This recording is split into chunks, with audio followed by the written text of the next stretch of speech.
Hello, my name is Bassam Jerji. I'm one of the deputy graduate editors of Politics and Spires, which is the online collaboration between the Department of Politics and IR here at Oxford University and the DPIR at the University of Cambridge. Today, we have the great pleasure of being joined by Dr. Eugene Rogan, who's the director of the Middle East Center here. He's also a faculty fellow and university lecturer in the modern history of the Middle East, and his research focuses on the modern history of the Arab world from the 16th century to the present day. And his latest book, I believe, is The Arab People's History. Is that correct? The Arabs a History. The Arabs a History. And today we'll be talking a little bit about some of the upheaval that's happened in the Middle East over the past 3 years, try to put it in the historical perspective and explore really some of the themes and what we can expect potentially in the next 10 years and 20 years and see where we can take it from there. Thank you very much for joining us this morning. It's a pleasure. Thanks so much. Obviously, 2014 marks the 100-year anniversary of the start of World War I, and there's been a lot of discussion lately, not just about the Middle East, but broadly about what lessons can be taken from World War I and from the period after World War I. And obviously, the world wars in the Middle East were very transformative for regional politics, for the dynamics of how the borders were drawn. Do you think what we're seeing in the Middle East today with the revolutions that were ignited in Tunisia are similarly a transformative period that could have very broad implications for, perhaps potentially the next 100 years of Middle Eastern politics? Yeah, I think that you can point to the First World War as one of those massive turning points where the history of the Middle East had followed bore so little resemblance to what had come before. We've had a century now of a state system introduced to the Middle East in the direct aftermath as a direct consequence of the First World War. And I think that people will view the revolutions that broke out across the region in 2011 as a similar turning point. If the past century has given us imperialism, the emergence of nationalism, the struggle for Arab independence within the borders of these new nation states, the past 6 decades have really given us a history of authoritarianism that I think for young people in the Arab world today represents no less a barrier to fulfilling their aspirations than Arabs 100 years ago found in confronting imperialism. Yeah, and the struggle to really claim Arab aspirations, obviously at the end of the First World War after Turkey was defeated, there was a lot of hope, especially among, I guess, pan-Arab nationalists, that they would have the ability to really write their own destinies. But unfortunately, what was seen in many cases was that the imperial horseman gave way to more authoritarian rulership, that people once again felt that they were disempowered. And one of the great things, I guess, or one of the hopeful things about the revolutions was that you saw young people, you saw Arabs from all different backgrounds coming together to really, reclaim their dignity, but also try to determine their own futures. Do you think that's a trend we'll continue to see, or do you see some of the setbacks, some of the counter-revolutions, some of the conflict is really undermining Arab people's ability to really write their own futures? It's a good question. I think that one of the great motors of change in global history is heightened expectations. And what we saw in the aftermath of the First World War was that Arab thinkers, young people coming out of the Ottoman experience aspired to a new age of freedom, greatness, political accomplishment. And though they were denied, those aspirations continued to drive their political action and really shaped the interwar years. I think the same is going to be true now. The aspirations of young people who took to the streets in Cairo, in Tunis, in Sana'a, they may be dealt setbacks. They are currently suffering terribly. But I think that these heightened aspirations will continue to shape the politics of the coming decades, and that the pressure is going to remain on authoritarian governments either to accommodate the legitimate demands of the people for their dignity, for their sovereignty, or else face a kind of resistance that will tie their governments up with cycles of demonstrations and violence that will continue to mar the Middle East for some years to come. Oh, that's very interesting. And earlier in your book, The Arabs, a History, you write that, you believe that any fair and free election in the Middle East would give way to Islamists winning big electoral victories. And it was very prescient because you wrote this obviously before the revolutions happened, and we have seen in many cases, especially early on, the Islamists winning at the polls in Tunisia and Egypt. I guess why do you think, I think in your book you argue somewhat that it might be because the Islamists obviously they're very good at organizing politically, at turning people out at the polls. They have a platform that makes it very appealing. How do you view their electoral victories, and how do you view some of the setbacks they've been dealt, especially in Egypt, for really determining how politics in these countries is going to play out as they continue to go to the polls and as they continue to morph and the revolutions take different shapes? Well, Bassam, in making the claim that in any free and fair election Islamists would sweep, when I was writing that in 2009, it was really a case of remembering the future, because I was influenced by the electoral success that the FIS had enjoyed in Algeria, or that Hamas had enjoyed in Palestine, well before I was putting the finishing touches to that book. And it just seemed quite clear that the most organized and most appealing political alternative to the status quo was Islamist parties. With the revolutions of 2011, that became patently clear. And long-banned parties like Ennahda in Tunisia, or the Muslim Brotherhood, not banned as a charitable organization but prevented from being a political actor, suddenly emerged into the political landscape with a vigor and an appeal that gave them, if not outright majorities, certainly pluralities. I think that the experience of the Islamists in power has shown the voting public the limits of what these well-organized parties had to offer. The way in which the Egyptian public has turned against the Muslim Brotherhood, though obviously manipulated by the military and by certain political actors, nonetheless shows that there were constraints or limits they did not observe, which created a real sense of doubt about the Islamist agenda. I think in Tunisia, Ennahda went right to the brink and pulled back, making the kinds of compromises that has allowed them to continue in political power. But yes, in a way, we've really seen the revolutions of 2011 permit Islamists into government in a way that every authoritarian regime had tried to deny them until the present. And obviously in Egypt, the way Morsi was removed from power, and you've really had, I guess, the reassertion of, more secular nationalist agenda, and the military's really reclaimed authority. And I guess General El-Sisi now looks like the front runner in the upcoming elections in Egypt. What role do you think the Brotherhood, especially in Egypt, will play, in the coming years? Or do you think they'll continue to be marginalized? And do you see this as a problem for politics in the country? Do you think this could lead to further polarization, obviously, and perhaps further conflict that could be very dangerous for the future of the country? Yeah, I think the handling of the Muslim Brotherhood in Egypt is nothing short of catastrophic. Besides the obvious that it represents a total violation of human rights and of sort of political process to have the killing of civilian protesters, the arrest without due process, the detention of a president duly elected by the means that were used. All this is a stain against Egypt's march towards a democratic political system. But it goes a step beyond that. The Brotherhood is decapitated. Its leadership is in prison. Its members are intimidated into the background. What will emerge from this is a sense of injustice, which will play on those most ideologically engaged, and I have no doubt will lead to violence. We've already seen violence in Egypt. And here again, I'm remembering the future, but we've seen that the repression of the Muslim Brotherhood created factional splits, the Gama al-Islamiyya in the 1980s and 90s, that really turned Egypt into a dangerous destination.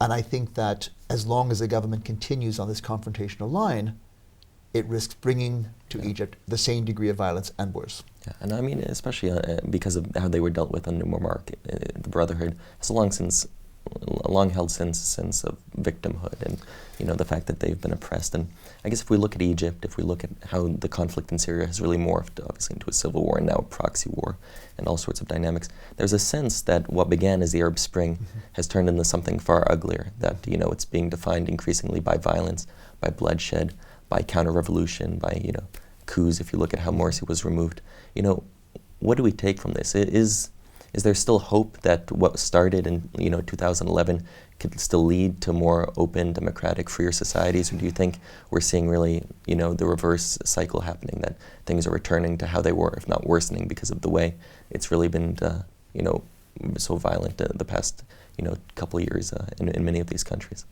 I don't think the past is an option. I think that the future will hold change. But I think that we are all being forced to reassess what the regional priorities are. And I think in 2011, the excitement of regaining dignity had led many analysts to believe that the top priority for many of the actors in the Arab world were political freedoms. And we've forgotten what the underlying motives for revolution had been, which was economic misery. And I think 3 years of revolution and disturbance has really hurt the economies of the countries that have experienced revolutions. And for the people without jobs, without their daily bread, the top priority is a return to normalcy. They are tired of demonstrations. They are tired of politics. And what they want, even more than their political freedoms at this point, is a steady income. So I think the pressure on governments to deliver economic freedoms is going to be much stronger than to deliver political freedoms. And on that kind of social contract, authoritarianism has always thrived. Yeah. No, it's interesting because obviously those concerns for the economic freedoms, the desire, bread and butter issues, are really felt on a regional level. Obviously, many of the revolutions were very nationalistic in many ways because, the Tunisian Revolution and many of the ways it was sparked were different than what happened in Egypt, which are very different than what happened in Syria, which is different than Libya. But there is, even if you look at the trend, obviously you've had a region-wide, struggle going on in many countries, surrounded by some very familiar issues. So to what degree do you think when we're examining this and when people write about this, they should be taking into account, regional politics and, the regional dynamics, or do you think the best way to perhaps examine these revolutions is to look at them on a case-by-case basis? Well, what is that dynamic, that interplay between the case and the region as a whole? It's a really good point, and I think that we are living in an age of politics, not an age of international relations. I think the countries within which revolutions have taken place have been extremely inward-looking in the years since 2011. And they're all engaged in questions about what their political future should be, in which relations with neighbors become a second-order priority. And I think that the question of the system of government, the kind of law, the role of women, are all issues that society by society are being heatedly debated with very different solutions being proposed. I think the most hopeful example remains Tunisia, where through a process of negotiation and consensus building, they have arrived at a constitution which should represent a significant change in the political order of the country. I think that the worst case scenario obviously is Syria, where the process of national deconstruction has left 7 million people internally displaced, 2.5 million refugees outside the country, and an opposition that has no likelihood of overwhelming a regime that has no power to defeat its opposition. Total dead end. Between those two extremes, each case is individual. So I think in our conversation, we haven't used the word Arab Spring once. Maybe that's a good idea. Maybe the idea that it's all one common phenomenon that we can call the Arab Spring is to be jettisoned now, and that we as students of the region will focus on what makes each and every individual revolution so distinctive. If we look at, obviously, the conflict in Syria and we look at what happened in Bahrain, there's obviously been many cases where regional powers have tried to insert themselves into many of these revolutions and many of these conflicts. To what degree do you think, moving forward, to really create a peaceful and to really build on, reconstruct society and really move forward, regional forces will have to be taken into account in the construction of, future, security within Syria and within other cases as well? Well, the forces of revolution threaten the region as a whole. And for the more conservative regimes trying to protect themselves from popular demands for change, the need to control revolutions in their immediate neighborhood becomes very pressing. That was so apparent in the way that Saudi Arabia, reinforced by the United Arab Emirates, intervened so forcefully to stop events in Bahrain from moving out of control. The idea that an Arab monarch in the GCC might be toppled by people power would have been such a dangerous precedent for them. The case of Syria is, I think, conditioned by other regional issues. So Syria has not been spared regional pressures. The fact that since 2003, majority rule has been returned to Iraq, and that Iraq is now headed by a Shiite-dominated government, has made people in the Arab Gulf region very nervous about Iran's extending influence. And they see Syria as a kind of keystone state. If it is to remain in sort of close alliance with Iran, then that's going to be at the expense of the Sunni world's position in the Middle East more generally. So I think these are added regional complications brought to bear on local revolutions. But I think for the people of Syria, As for the people of Bahrain, it really does come back to local politics that's driving them. It's just that they're being interfered with by regional powers. Yeah, no, and you can definitely see that playing out in Syria, and to one degree, it stokes, I guess, a lot of, the violence. Arms are coming in, obviously across the border from Lebanon, and a lot of money is fueling in. Looking forward now, looking at what's happened, and now looking forward potentially to what we can expect in the next 5 to 10 years. Do you think that these conflicts will come to an end? Do you think people will start the rebuild, that we can start to see perhaps some of those hopes from 2011 realized, or do you think that we're in for perhaps a longer journey, that it'll take decades, if not longer, for us to start to see something new, transformative come out of what's occurred? There's no region-wide answer to that question. And I think here we come back to the point of needing to analyze each country's experience individually. So if you want to know where I think the future looks brightest coming out of 2011, clearly Tunisia is on a path towards something that will bring more political stability, and one hopes on the back of that the return of tourism and foreign investment that will allow the job creation, that will allow them to build economic stability on this foundation of political stability. So there's our high watermark, if you like. That's the best result that we've seen from the revolutions of 2011. Another country that shows prospect of positive political development would be Yemen. Surprisingly enough, a country that we all wrote off as too internally divided, too politically and economically backwards, that this was, the real Somalia in the making. And yet there has been, by all accounts, very serious negotiations between the government and those who have opposed it to try and arrive at a consensual solution. The Yemenis know the price of civil war. They don't want to go there again. And so hopefully one sees the prospect of something meaningfully different there. Libya remains a country that has not been able to emerge from its own experience of overthrowing authoritarianism to come up with a consensual structure of government. It is a fragmented country. And the risk of further destabilization cannot be ruled out. By the time we get to Egypt, we see a reversal of the gains of 2011, such that military rule looks more likely for the coming decades, and a return to a kind of authoritarianism that Egypt has known since the Nasser days looks like their future. Though I think many will be challenging that, I think they'll be repressed. And Syria is the nightmare case of no end in sight to a misery. The expense of rebuilding Syria has got to make everyone fear what will emerge from this conflict, because it will take years, even if they stop now, to rebuild the urban fabric that they have destroyed. And so I think that we're looking at a Middle East that had hopes of a new era of prosperity and stability that has been dealt a very different set of cards. Yeah. And it will have to play with the cards it's got in a global setting where the international community's scope and interest to intervene seems less and less by the day. Yeah, no, and perhaps just to finish on, the revolutions really, they ushered in what could be called a new period of contentious politics in the region. People took to the streets, they protested, they overthrew governments in some cases, they, took back power in almost every case where you saw revolutions taking place, and they localized politics in many ways. Do you think, if not, moving away from the regional side, moving away from, the international side, do you think politics on the local level, do you think the way politics will operate within many of these countries has been transformed? And do you see that as a positive thing that can perhaps, as they negotiate over the future of their country's future in many of these cases, will lead potentially to the people having a greater voice in determining their own future?